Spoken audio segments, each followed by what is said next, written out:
So what about evil? This psalm says that those who turn away from the paths of evil men and seek the Lord, it says they will be happy and fruitful, but it does not always seem that way. Job was struck by the Lord, and Job was the most righteous man in his day. Jacob and David were righteous men who were persecuted. The apostles were rejected and hated, and many of them put to death.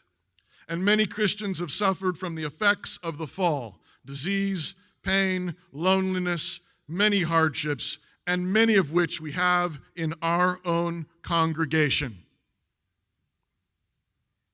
And on the flip side, as I said, many of the wicked do seem to be prospering, healthy, and wealthy.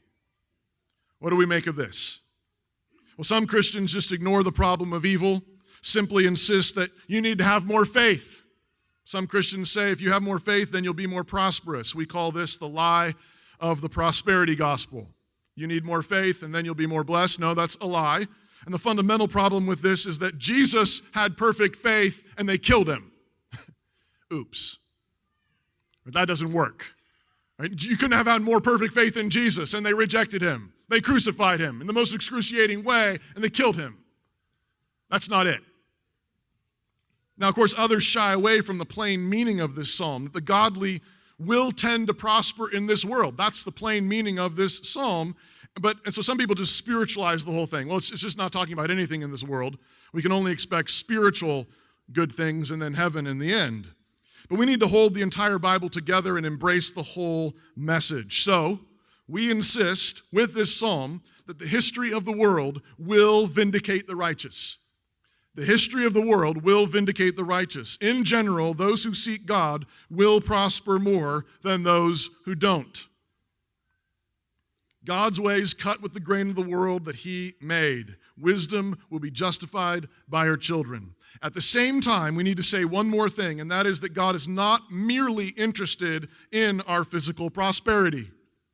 He disciplines us so that we might share in his holiness. It says in Hebrews 12, 5-11.